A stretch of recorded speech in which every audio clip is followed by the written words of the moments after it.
go back in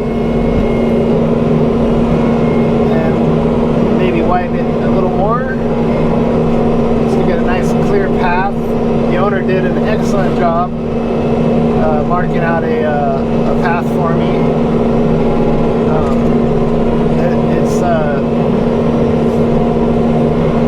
actually quite surprising.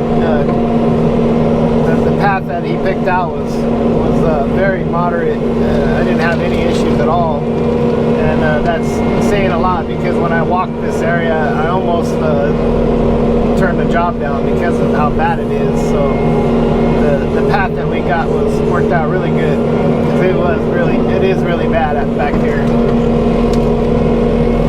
So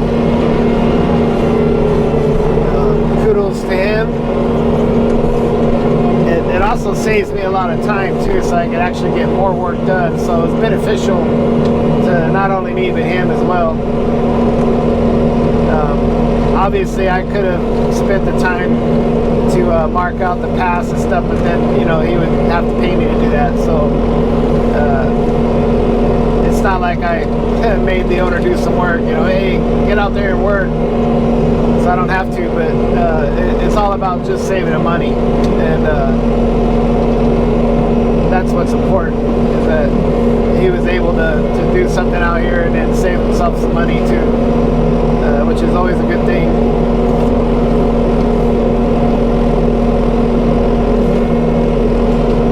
My situation in this business is fortunate, because I don't actually do this to earn a living.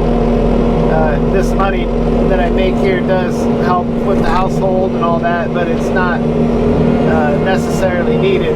I am retired law enforcement, so I have a pension. So, but I do have the expense of this machine and all of that, the gas. So it's very expensive. This business is very expensive. I get people all the time complaining about how much it costs to hire this kind of business, and I do charge less than what I should be. Right now I'm charging $250 an hour, and for those of you that this is like the first time you've heard about this kind of work and stuff, most of the companies, they don't even tell you what they charge an hour. They just bid the job. And personally, I don't think bidding a job in this kind of work is very accurate, because each job can take less time or more time, depending on the environment and all of that. So like if you bid a job, you could come out like a bandit, because it might not take you as long as you suspected when you bid the job, and then the customer who thinks you're going to be out there all day and you finish the job in a few hours and they're paying you that full price still, aren't going to be too happy with that. I know I wouldn't be. So I usually just go by the hour and tell them either a half day or a full day. I have a minimum 3 hour anyway, so no matter what, for me to come out and do anything, it's going to be a minimum price. And for me and for the customers, I think I think that's working out pretty good. But as a business standpoint, I'm not making as much money as I could be or should be, because if I was doing this for a living and this was my only source of income, the expenses of running this machine and paying for this machine, I would be just barely getting by with the amount of work I do, and I could work more. I only usually work about 3 or 4 days a week, depending on how big the jobs are. If it's a big job, I'll work all week. But But if I was working all week long, every week, which would probably be impossible because the maintenance on these machines are insane, I would be making a comfortable living. But compared to the expenses, what it costs to buy one of these machines, and you know, to go into a quick rant about that, you know, when you look up the price of a machine, you know, like this machine in particular, I think it's like the base price of it's like $73,000, and just adding, you know, tax and license to that, it's going to be close to 80. And then you add a forestry package to it, and you know, you're at 90 now. And then you add if you're going to be mulching, you add a $25,000 mulcher head to it, and so now you're, you know, at over 120. And then you got to have a good enough trailer to tow all this stuff, and a good enough truck to tow all this stuff. So a brand new 1-ton truck will run you almost $100,000 for a decent one. You got to have four-wheel drive and all of that stuff. I have a 3/4 ton truck, but between the trailer and the truck and the tractor and all the attachments and stuff, it's almost, I almost have $200,000 invested in this business. And so when you take that into consideration and what it takes just to get a machine to a job site, $250 an hour isn't actually enough if you do the math. I should be charging around $350 an hour, but I'm able to get away with it because, like I said, this isn't my only source of income. Now, all that might change later when I start upgrading my business and get an excavator and start doing other things, bringing in a partner. My rates will change, but so will my capabilities. I'll be able to do a lot wider scope of things. So, and I'm really talking it today. So let's get going here, and we'll just run this path out.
Doing now is I'm establishing a path.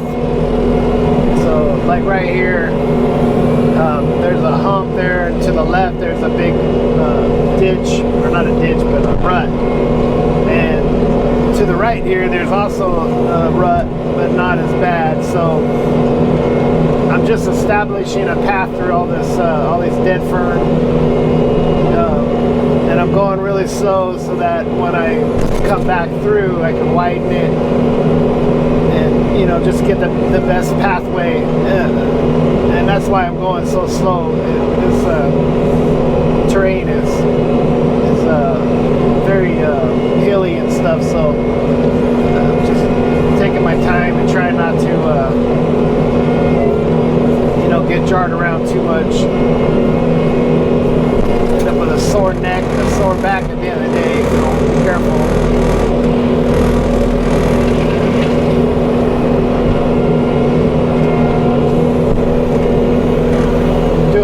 Forestry work in these tractors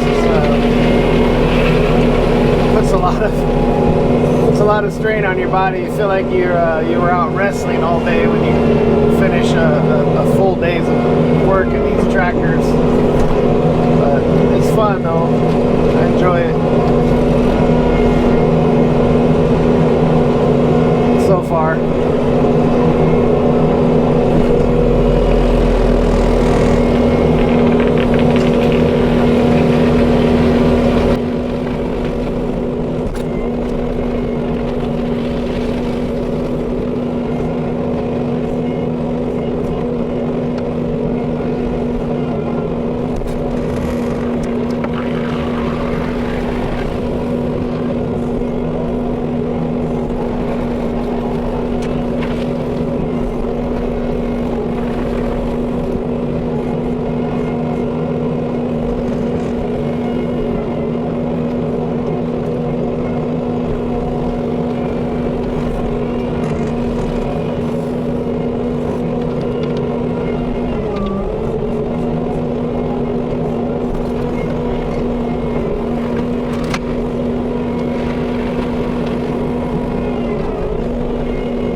Got talking to the owner.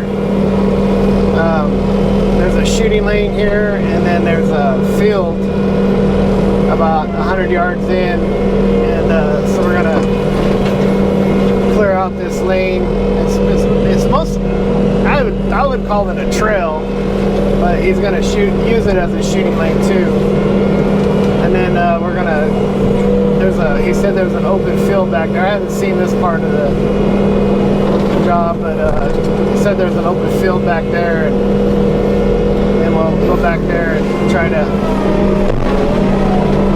clear that out. There's a big rut right here. I'm just gonna try to straddle it.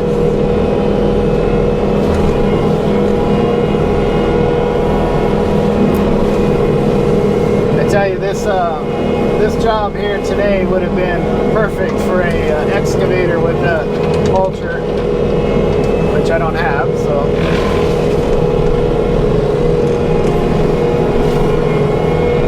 Yeah, there's two big ruts right here. What if I go around them? And this big hill right here doesn't help either, so.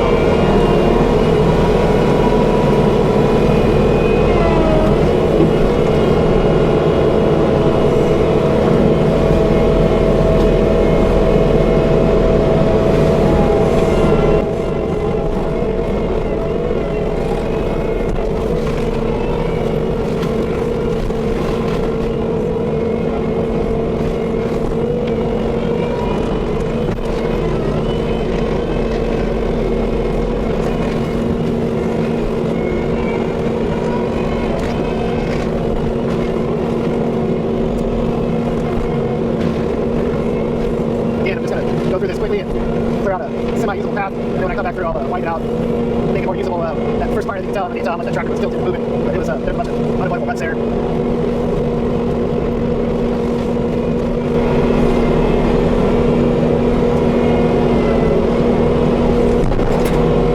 This area was logged about 10 years ago, the owner thinks.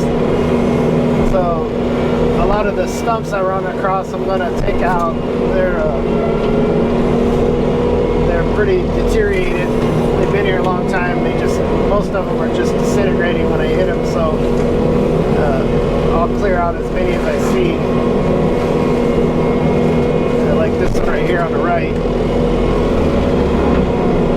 Just disintegrated it.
plot in here eventually. So we're just gonna go through and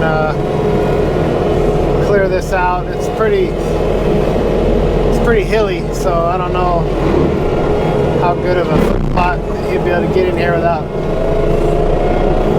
coming in and flattening this land out. But either way, we're gonna clear everything out. All these little trees in the center, this little round circle that made.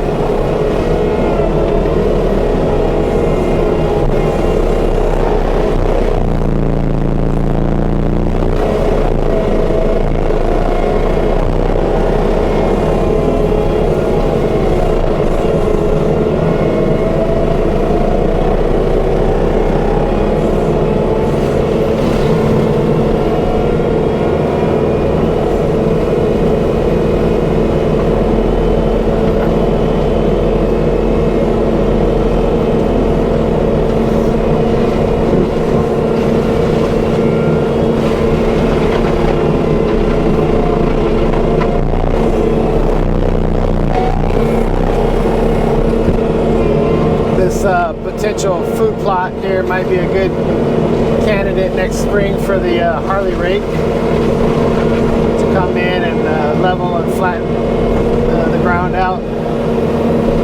So might be doing that next spring here.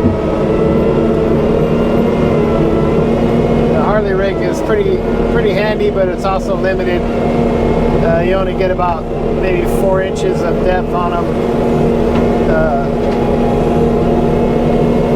Maybe by then I'll have a tiller, use a tiller and the Harley Rake and combined be able to level most of this out, I think.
Battery change.